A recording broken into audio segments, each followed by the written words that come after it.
Ryan, thanks very much for joining us. Thanks. Good to be here. When you're talking to people on the mainland about the mummers festivals and about mummering, what is the most frequently asked first question? What is mummering? That would be the question that I'm always asked. Not many people know what it is. So basically I tell them in Newfoundland it's a house visiting tradition where people get dressed in disguise, very spur of the moment. You go door to door and visit people and they have to guess who you are. And then once they guess who you are, you reveal yourself and they typically give you a drink or a couple of drinks. And then you go on to the next house and the next house. So that's sort of the synopsis of what it is. Yeah. And it's an old tradition, correct? Yeah, in Newfoundland, well, you know, it could be 300-400 years old. They say that some of the early explorers brought hobby horses with them.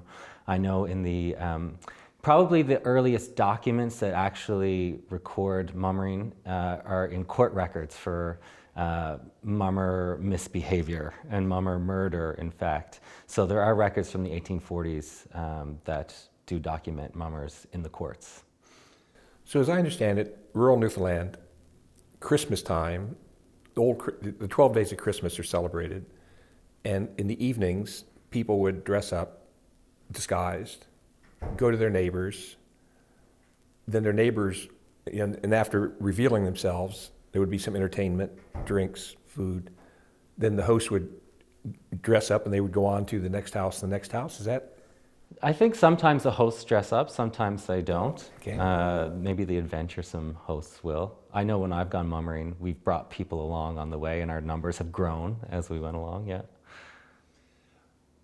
Now, and mummers they do kind of misbehave. When they arrive in people's homes, there's...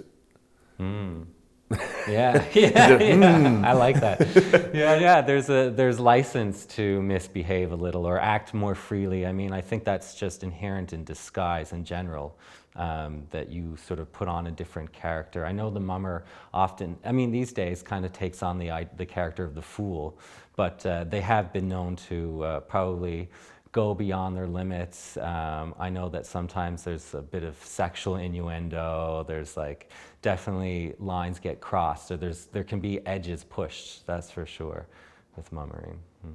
Men dress up as women, women dress up as men. Those lines are crossed, certainly. Yeah. The cross-dressing is a nice motif in mummering. And so, you know, you might get the occasional, are those real sort of gestures sort of thing, you know, to try and guess who they are. So there's a bit of fun and play with that. You know, when you're in disguise, you have the opportunity to maybe steal a dance with someone that you normally wouldn't, or you might have opportunity to do things that you typically might feel a bit shy about, yeah. I heard one explanation of its popularity or its enduring nature of it in rural Newfoundland, and that was that in small, relatively isolated communities, conduct was rather strictly enforced, the expectations of behavior towards one's neighbor. And then, so you couldn't have arguments, for example. You would avoid disputes, you would avoid conflict.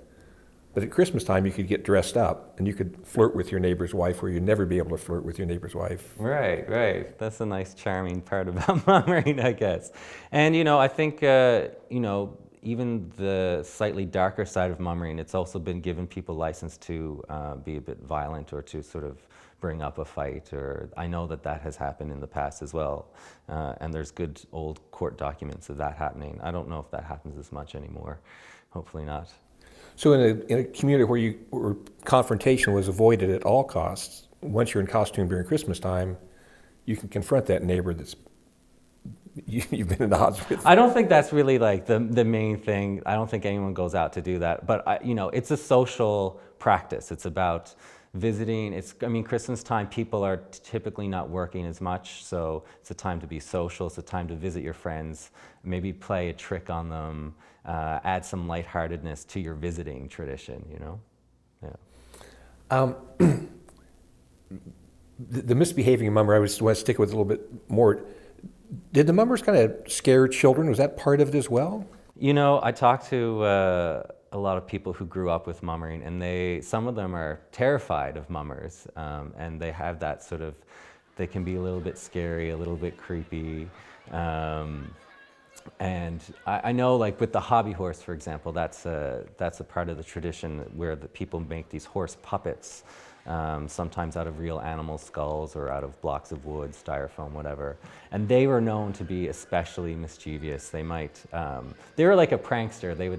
They might pull a light switch off or yank a tablecloth off a table or chase kids around. I know there's one story of a hobby horse, I think in Cape Royal, somewhere on the southern shore, that chased a man into a church and had him cornered in part of the church, something like that. So yeah.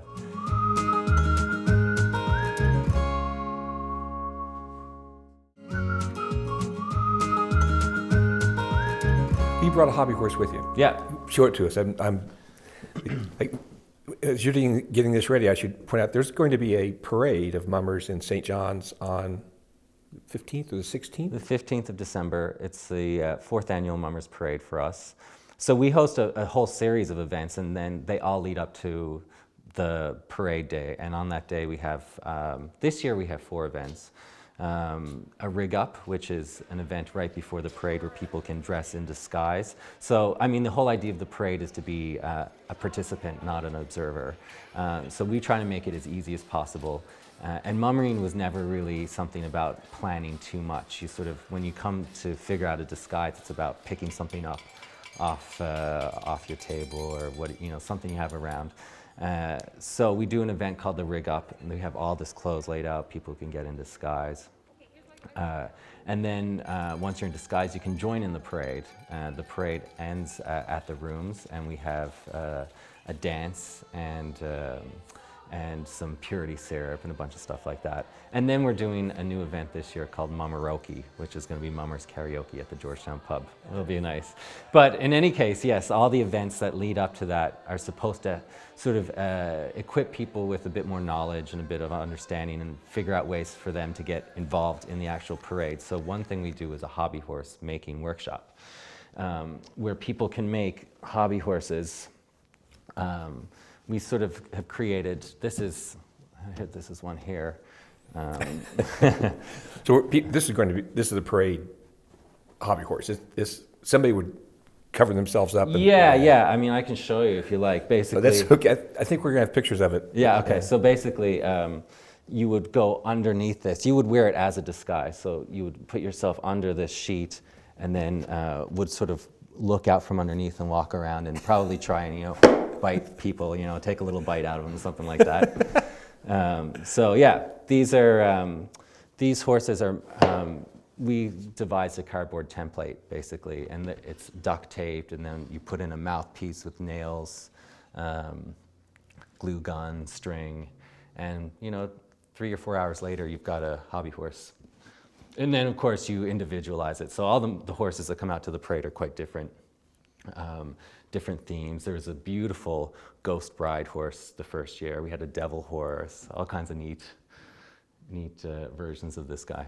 And this is all found sort of stuff. I mean, we try and get as much, most of the materials are recycled materials, so we don't have to actually purchase much for these events, and most of the materials we get donated. So, and that's kind of in keeping with the modern day theme of the Mummers Festival, just trying to make do with what you got. And the same thing with the costuming. You want to not necessarily go out and buy a costume, you're actually looking to create a disguise, and with very little effort involved, really. When people go out mummering, I think typically they might say, "Oh, let's go out tonight." Okay, a couple hours later, you're ready to go. So there's not too much planning involved. Yeah. I saw it in last year's parade. One of the disguises I liked, there was I don't know if it was a man or a woman wearing a lampshade. Yeah. Delightful. Yeah, and she wore it was a woman, was it? Yes. Okay. Yeah. And last year. Yeah, the first year she wore a lampshade. The third year, last year, she wore a fishnet with dried capon weaved through the whole net, and it stank, and it was amazing. It was a really cool costume. So yeah, people are just sort of grabbing what they have and making something. Now with the Mummers Parade, you sort of see a shift in, because it's not mummering per se, it's like a variation of mummering. So I'm starting to notice a shift in the costuming, whereas when you're playing the guessing game, going house to house, it's about dressing in disguise, so no one can know who you are. You conceal yourself completely. You might change your body shape, make yourself really big or short or tall. Whereas you see in the parade instance, people are creating costumes and being a little bit more showy. They don't mind so much if you see their hands, sort of thing, but they're creating these like elaborate costumes, and it's becoming, I mean, it makes sense for a parade context to have a more colorful, showy side. Yeah. So you will go this Christmas time, after the parade, I presume, during the 12 days of Christmas, you and some of your friends will go to strangers' houses? Oh, no, no, no, no. You've got to go to people that you know. I think that's like the number one rule about mummering, is that you have to visit people who can guess who you are. So, I mean, I do it in St. John's with friends, and sometimes we don't get let into a house. And I understand why. I mean, people are a little bit nervous about letting masked strangers into their homes. But I think that's why a parade like this works in a bigger city, in a bigger center, so people can actually have some sort of experience that's like similar to mummering, not quite mummering, but with safety, being in the public streets. Yeah. One of the things I'm intrigued by the parade is, I think it's delightful, by the way, and I hope you get 1,000 people marching through the streets. It's like the Santa Claus parade's a lovely idea, and downtown merchants want to get people in the buying mood, but the Mummers Parade is completely different sort of attitude, I think. But what you're doing is you're taking something that's essentially a private event that's rural in nature, and you're turning it into an urban public spectacle in the best sense of the word. Not an easy trick. Well, I think it happened in St. John's too, where they would parade around. The ribbon fools were quite prominent, but that was also not as so much a costume event. But there were instances of people parading around St. John's. But yeah, no, you're right. What we've done is taken something that is primarily a private, rural process and have put it on an urban public stage. So that does change. And that, like I was saying about the costumes, you see a shift from disguise to costume. That is one definite indicator that this context changes what people are doing with the tradition. So it's not, some people might be, in the tradition of mummering house to house, you would be in disguise, hidden, not knowing who the person is, whereas in the stage of the streets, people are wearing their Newfoundland flags or lots of Newfoundland symbolism. So it becomes sort of an act of pride, showing your sense of pride of place, that sort of thing. So I find that pretty neat about it.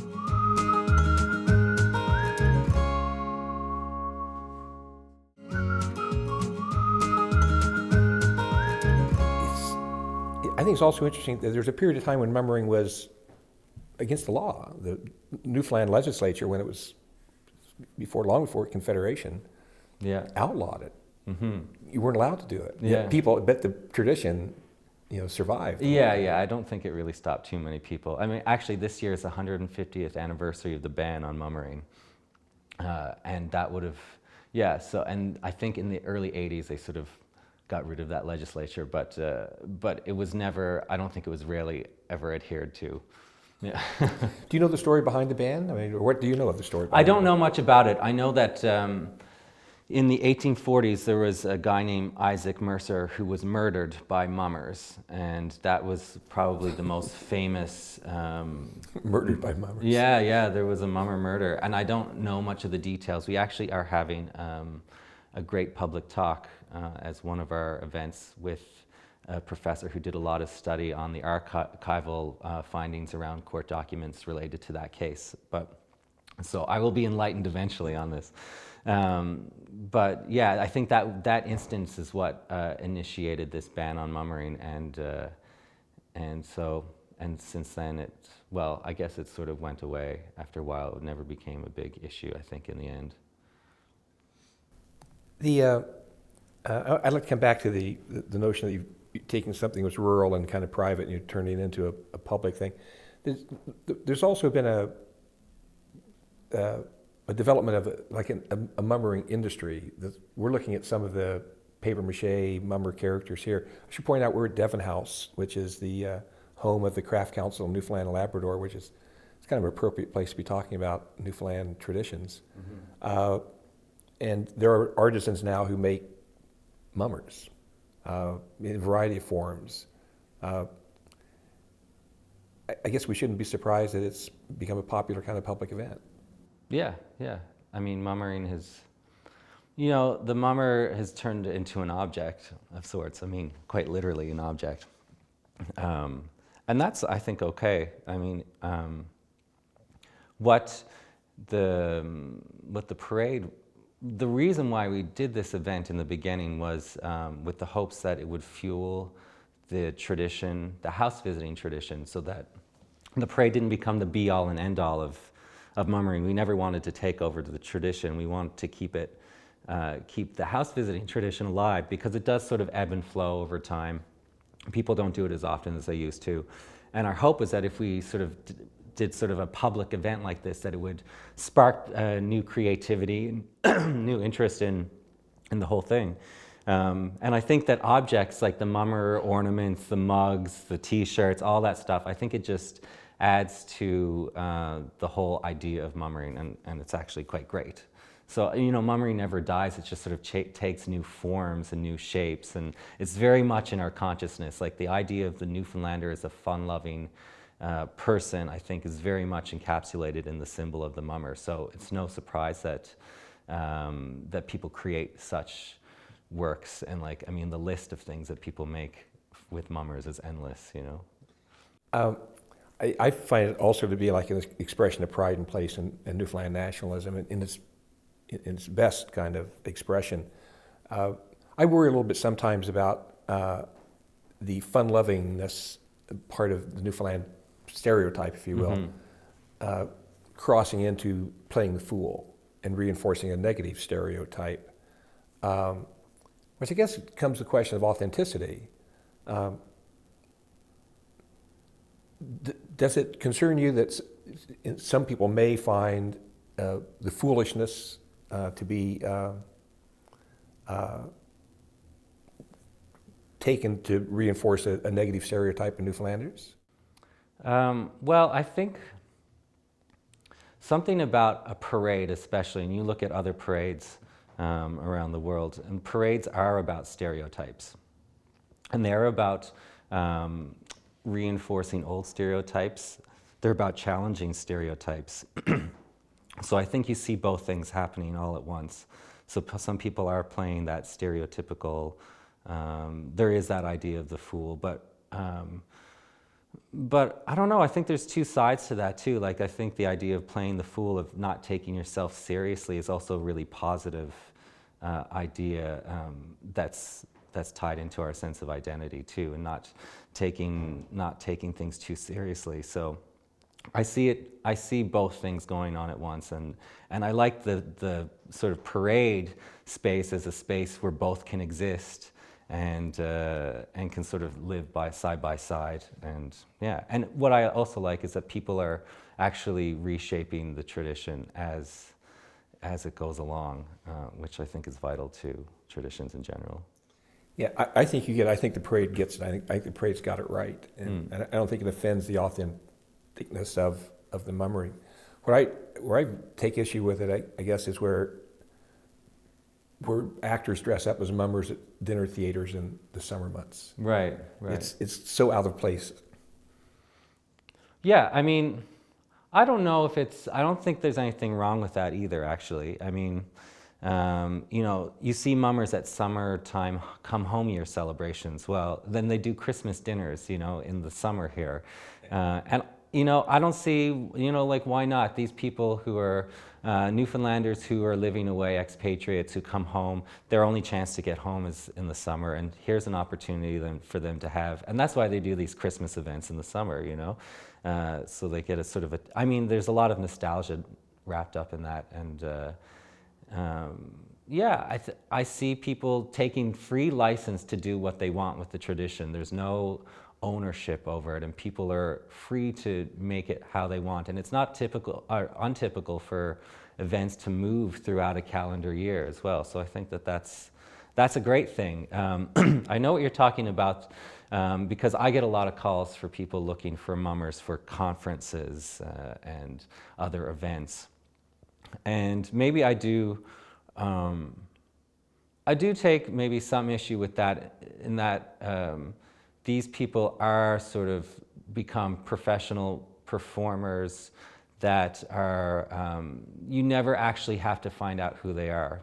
And you'll never know who they are because they're strangers to you. And I think that the whole idea of mummering is about bonding with the people you know. And I think that's a very important attribute, and it's something that we're trying to carry forth in what we're doing.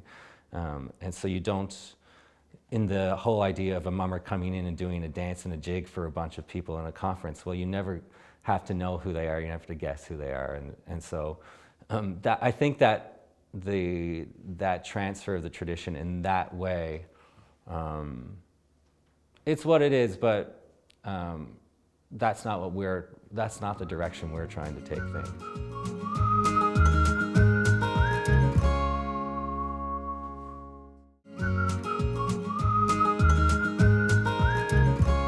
Where do you want to see it go? I mean, the parade is relatively new. This is year number 3 coming up. This is our fourth year? Yeah. Started with a couple of hundred people, now you're up to 5 and Yeah. maybe 1,000. Yeah. Hopefully we'll get 1,000 mummers out this year in disguise. Yeah. I mean, I'm hoping it will grow, but Yeah. you know, I just want, having experienced mummering here in St. John's and in rural Newfoundland, and getting a lot of pleasure and joy out of it. I hate to see that tradition disappear, but there are, you know, realities about people feeling nervous about people letting you into your home. And I think in rural Newfoundland, that's not so much of an issue. So I'm hoping that the tradition will just continue as it has, and that people will you know, carry the torch and continue to mummer. It's just it's a lot of fun. It's a really good time. Yeah, in rural Newfoundland, I live in a small community, and there's been mummering there off and on for a long time. Mm-hmm. But it's the kind of community where people never did lock their doors anyways. Yeah. Right. And no strangers were going to come to your house at Christmas time. You knew you were going to either know the people there, or you're going to know about them. And mm-hmm. you just, yeah, that wasn't the concern. Do you have any insights into why mummering has endured in Newfoundland? Is there something about this place that it's, you know, I don't, the mummering, you know, I would suspect there were mummers in the other parts of Atlantic Canada at some time or other, but gone for a long time if they ever were. Certainly didn't become part of their tradition. Yeah. I can't say I really know. You know, one thing that might have played an impact, or one thing that's been suggested to me that might have played an impact, was that people who are not from here took an interest in the differences about this place.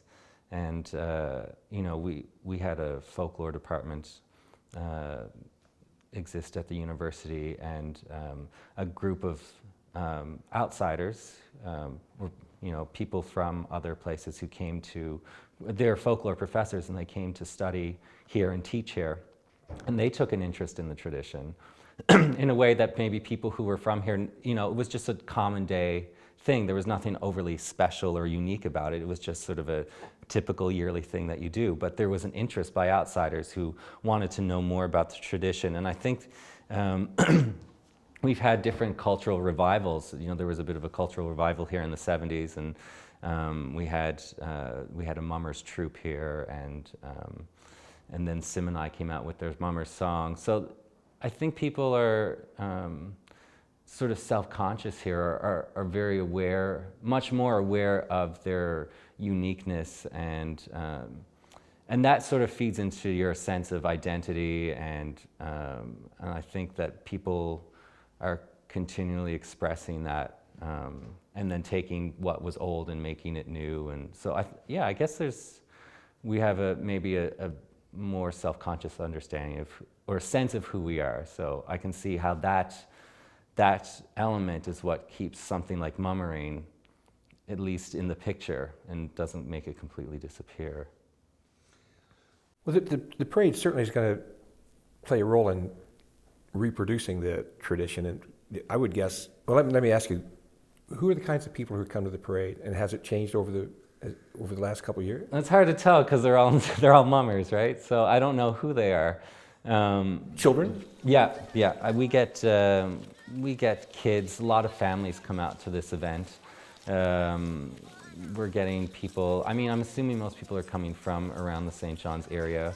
I think what's nice about this event is that a lot of people who were living in rural Newfoundland now live in St. John's or in the surrounding area, and I think we're tapping into that group as well. So, and we do get people coming from out of town for this. We're getting people from out of province coming. And I know that I get a lot of emails early in the year, people who are booking their flights home, expatriates, so they try and plan their trip to come home for this. So, so you know, we're getting a whole mix of people, and we get a lot of people who have never mummered before, a lot of people who are new to the city, who are interested in traditions here and want to get involved. So I think it's actually a great event. It's bringing a lot of people together from different backgrounds, different ages, and putting them all in one place, and then for this one day, everyone's a mummer. And that's it. We're all the same. We're all acting foolish. We're all having a good time. Let me ask you a last question. What would success mean? How would you measure success of this year's parade? Oh, I think if I saw, I just want more people coming out and more participants, really. Like, I want to see more bras than ever before, you know, and some great costumes, and people just investing a little bit of time to prepare for it. Yeah, just some more, I think bigger numbers will definitely make for an interesting time. I mean, it's been high energy every year, no matter how big it is, but yeah, I'm excited to see where it goes. I have no idea. It'll be fun. Good luck. Thanks a lot for talking to us. Really a pleasure to meet you. Thanks.